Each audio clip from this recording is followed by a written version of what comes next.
तो है guys, welcome back to the new video. So guys, जैसे कि आप लोगों को पता होगा कि अभी चल रहा है बरसात का मौसम, और बरसात के मौसम में इलेक्ट्रिक स्कूटर में काफ़ी ज़्यादा प्रॉब्लम्स आते हैं। बहुत सारे जो ऐसे लोग हैं जो प्रॉब्लम आने के बाद उन लोगों को पता ही नहीं होता कि क्या कुछ करना होता है। तो आज मैं आप लोग को इसी चीज़ से रिलेटेड आप लोग को एक डिटेल वीडियो बताने वाला हूँ, जिसमें कि आप लोग को पूरा इसमें बताया जाएगा कि आप लोग को पॉइंट वाइज कि क्या इसमें आप लोग कर सकते हैं, क्या प्रॉब्लम आता है, उन सारे चीज़ के बारे में आप लोग को बताने वाले। तो वह जो फर्स्ट नंबर में हमारा पॉइंट था, उसमें मैं आप लोग को बताने वाला हूँ सब मीटर में जो साइंस होते हैं इनके क्या काम्स होते हैं। ठीक है, तो इतने सारे जो साइंस है, इसमें जो ये हमारा एम का साइन है वो हमारे मोटर को इंडिकेट करता है कि अगर हमारे जो मोटर में प्रॉब्लम होता है तो ये साइन हमारा ब्लिंक करेगा या फिर ये जलता ही रहेगा। ठीक है, एंड सेकेंड जो है वो हमारा थ्रोटल का है, जो ये हमारा स्लेटर होता है इसका होता है। अगर इसमें कोई प्रॉब्लम रहेगा, ये जो थ्रोटल वाला साइन है वो हमारा जलते रहेगा। ECU होता है वो हमारा कंट्रोलर का होता है, अगर कंट्रोलर में कोई भी फॉल्ट होगा तो ये ECU जो है वो जलता रहेगा। एंड ये जो है वो सेंसर का है, ब्रेक सेंसर। अगर आप जब भी ब्रेक लेते हैं तो ये जो लाइट है वो जलेगा। अगर ये जलेगा तो ये जो है वो हमारा थ्रोटल वो काम नहीं करेगा, तो ये ब्रेक सेंसर का इंडिकेटिंग साइन है। एंड थर्ड जो है वो मीटर का साइन है, अगर आपके मीटर में कोई प्रॉब्लम होता है तो ये साइन जो है वो जलेगा। एंड जो ये है वो पार्किंग का है, जैसे इसमें जो है वो पार्किंग का दिया हुआ है, ये जो है वो पार्किंग है। देन जब भी अगर हम लोग गाड़ी को पार्क करते हैं तो ये हमारा P वाला साइन है वो ब्लिंक करेगा। देन ये जो साइन है वो हमारे जो वायर हार्नेस है उसके साइन है, अगर आपके वायर में कहीं भी प्रॉब्लम होता है तो ये साइन जो है वो हमारा जलेगा। तो आई होप आप लोग अच्छे तरीके से समझ गए होंगे मीटर इंडिकेटिंग साइन के बारे में। तो जो सेकेंड नंबर पॉइंट है उसके तरफ हम लोग चलते हैं। जो सेकेंड नंबर हमारा पॉइंट है, अगर आप कहीं फंस जाते हैं तो आप लोग को उस सिचुएशन में कैसे पता चलेगा कि बैटरी ख़त्म हुआ है या फिर हमारे जो गाड़ी में है वो प्रॉब्लम है। तो इसका सीधा सा सॉल्यूशन है, आपके सबसे पहले मीटर में आप लोग को ध्यान देना है कि अगर इसमें से कोई साइन इसमें से आ रहा है तो वो आप लोग को देखना है। अगर इसमें से कोई भी साइन नहीं आ रहा है तो एक बार आप लोग को MCB जो है MCB को ऑन ऑफ करके देखना है। हर गाड़ी के गाइस अगर आप सीट को ओपन करते हैं तो आपको पीछे तरफ में यहाँ पर MCB देखने के लिए मिलेगा। अगर आपको पता नहीं है कि बैटरी ख़त्म हुआ है या फिर गाड़ी में कोई प्रॉब्लम है तो आप लोग इसको एक बार ऑन ऑफ करके देख सकते हैं। अगर आपका गाड़ी तभी भी नहीं होता है तो आप अपने गाड़ी में जो इसमें देख सकते हैं एक बार कि आपका बैटरी जो ख़त्म हुआ है या फिर कोई और प्रॉब्लम है। तो अगर ये साइन आपका एकदम बैटरी लो का इंडिकेटिंग कर रहा है तो आपका बैटरी ख़त्म हो चुका है। अगर ये नहीं कर रहा है, बैटरी आपका फुल दिखा रहा है और MCB ऑन ऑफ करने के बाद भी नहीं आ रहा है, तो आप लोगों को बैटरी का जो कपलर है उसको भी एक बार डिस्कनेक्ट करके कनेक्ट करना है।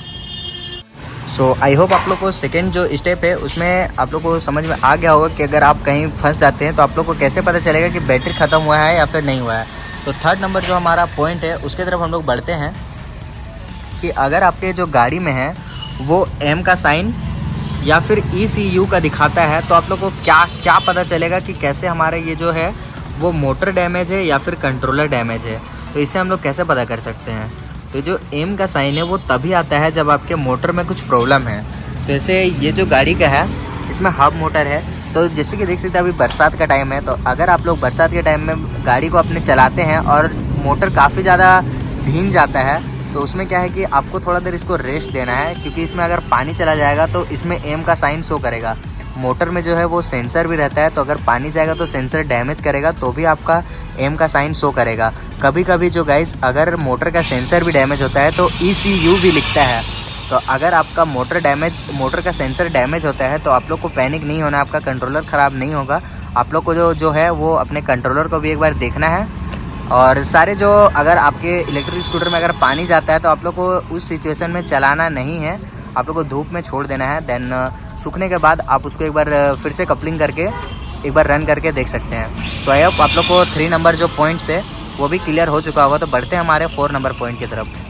सो 4 नंबर जो पॉइंट है उसमें अगर आपका जो आगे का जो फ्रंट है वो अगर डिस्क ब्रेक है, जैसे कि इसमें देख सकते हैं आपका जो फ्रंट में है वो डिस्क ब्रेक है, अगर ये अचानक से आपका काम करना बंद कर देता है तो आप लोग को इस सिचुएशन में क्या करना है।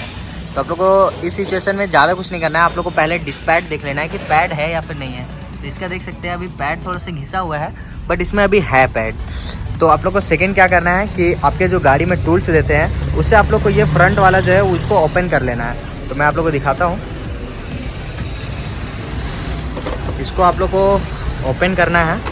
ठीक है, देन देख सकते हैं जो ब्रेक के पास में एक सिलेंडर टाइप रहता है, ठीक है। इसको अगर आप लोग ओपन करते हैं देन इसमें ऑयल होता है, तो आप लोग को ऑयल चेक कर लेना है कि ऑयल है या फिर नहीं है। अगर ऑयल नहीं है, इसके कारण आपका जो ब्रेक है वो नहीं काम कर रहा है, तो आप लोग को इसमें ऑयल जो है वो फिल कर देना है, देन ये जो ब्रेक है वो काम करने लगेगा।